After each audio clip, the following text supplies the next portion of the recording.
I've always said we're going to go until the health or the wealth runs out. Now we're on the road permanently. We sold everything at home. And hopefully we'll get ourselves all the way around the world. As long as we're still having fun and enjoying the process, we're going to continue.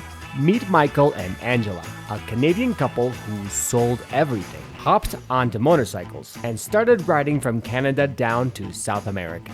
Not to retire on a beach, but to help orphanages and children along the way. They're now 600 days into a 10-year global adventure. Let's find out why they chose to have this unique retirement lifestyle. My name is Eric. I've been interviewing expats and retirees since 2022. Let's jump into it.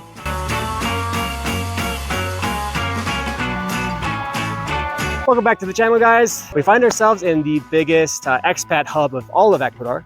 Behind us, you see Cuenca. This is Cuenca. We're going to be talking to some really cool people I bumped into in Colombia and get their story and see what they're doing. So let's go ahead and get to know them. What are your names, guys? So my name is Michael.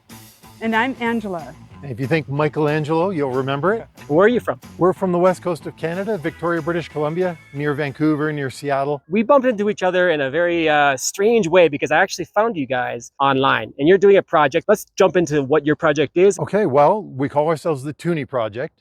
And we've done that because Toonie is the nickname of the $2 coin that we have in Canada. What we did, we invited our friends and family to consider donating $2 a month to us to support what we're doing. And what we're doing is in each country, we're looking for orphanages, projects that work with children. We've also partnered up with a global NGO, ADRA, the Adventist Development and Relief Agency. And we visit their projects. And each time we visit one of these projects, we look for a way in which we can tangibly help out. We don't hand over money, but we assess the project, we talk to the leadership, we find a need, and then we go out and buy something that is useful for them. Wow, it's a fantastic project. So far, you have been going from Canada all the way down here to Ecuador, and you started that project in Mexico. Where did you start? The first project we visited was in Ensenada, Mexico, right after we crossed the border. Okay. And that was an orphanage with, I can't remember, something like 35, 40 kids? Yes. And they had an interesting setup where they basically had the kids in houses with house parents, so functioning very much with a family model. And we observed there that some of the houses needed washing machines. You get eight or 10 kids in the house, that's a lot of laundry to do by hand. So we went out and we bought 2 washing machines with the money that we had raised from back home to help out with the house parents. Wow, what a fantastic project. Instead of being an expat of just enjoying the places you're going to, well, doing something on the way as you're doing it is a great way to not only give your life and your project meaning and give you a feeling of reward for helping out lesser fortunate people, but you guys are doing something really big because it's not just one country where you're living like an expat would be. You're actually doing this as you continue through the Americas, right? So you started in Mexico and you do one project per country, is that right, normally? Generally, we look for 1 orphanage in each country. In large part because our funding base is not that large. If we had 10 times the amount of money, we could visit 10 times the number of projects. But we didn't want to spend all our money in Mexico. So we hit a project, we look for the next country and the next project, and we carry on like that. So speaking of funding, how would people be able to contribute if they're interested in giving to your project? Super simple. Just go to toonieproject.com and there'll be a tab that says I want to help. There's 2 sub pages there, one for Canadians, because we've got a slightly different banking system that affords us some extra options. And then there's another one for US and rest of the world. And just click through there. You can set up through PayPal, for example, to do either a one-time or a recurring donation. I would love to see some people help out. Can you tell us a little bit about the different things that you have already done from Mexico coming down here? As we continued south, then there was Guatemala. And Guatemala was actually pretty interesting because they had a school on the orphanage property and they had a minibus. They'd go out into the community and they'd bring 30 kids every day to that school. Now these are kids from like dirt poor community. They'd show up sometimes without shoes. And so they're hoping to give these kids an education, give them some more potential for success down the road. But the minibus needed a rebuilt engine. So we paid to rebuild the engine. Fantastic. In El Salvador, you said, and Honduras, sometimes it's a little bit difficult to find opportunities, is what I understand. in Honduras. We went to It was a smaller orphanage. It was. And Yeah. honestly, the biggest need that that orphanage had was staff. I mean, Yeah. we could have thrown a ton of money at it, but their biggest need is staff. So if you want to volunteer and help out at an orphanage, reach out to us, let us know. We can connect you with the orphanage in Honduras. Yeah. Wonderful place, but severely understaffed. Where was this located in Honduras? Near Santa Barbara, kind of the central part of Honduras, I guess, but near a town called Santa Barbara. When you're looking for orphanages to help, a lot of them are quite security minded. They don't want to put out the fact that they've got these children that may be compromised in some way. So even when there's people like us who want to go out and help, it takes a little bit of digging to find the location and then to make contact and then to get an authorized visit. When we were in Costa Rica, we had gone to church one morning and we had told some folks that we met that we were in Costa Rica, we were looking for an orphanage to help out. Couldn't find an orphanage. You'd think it would be easy. But Angela just described part of the reasons why it may not be. But someone there said, oh yeah, there's an orphanage just down the street. So we left church, we walked down the street, we showed up at the doorstep and kind of surprised them. And we said, hey, we want to spend money to help you. How can we help you?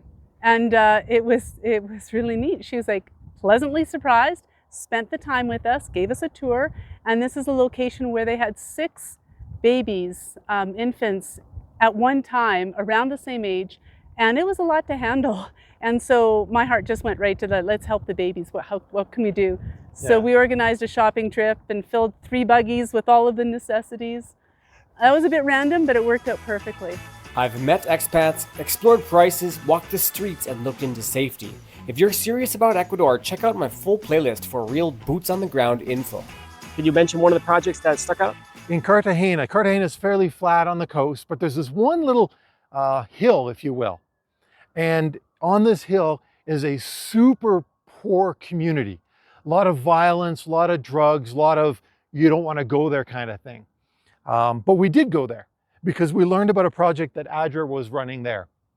And what it was, out of a church, what they do is every day, every weekday, they cook lunch and they feed school children.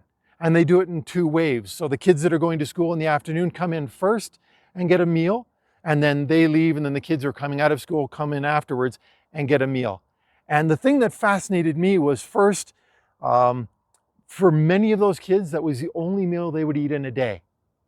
Second, how incredibly cheap it was. It was, I believe, something like 60 cents per kid per day to get a plate of food with rice and chicken and salad and juice and a balanced meal.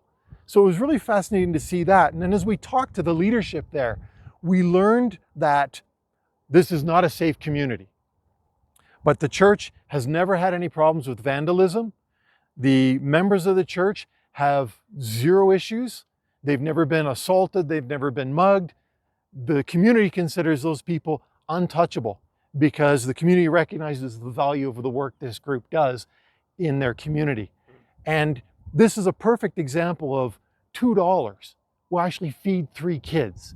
So the impact you can have with just a tiny bit of money is measurable, it's tangible, and we were really excited to visit that project and support that project. Here in Ecuador, smaller population, but people definitely need help here. Have you done any good projects here already? We haven't, but actually tomorrow we're going to visit our first project. We still haven't found an orphanage yet, but ADRA has a tremendous footprint here in Ecuador. So we're going to go to the town of Huaquillas, which is on the western part, right on the border with Peru. And there, ADRA has a footprint where they have several projects that work in concert with one another.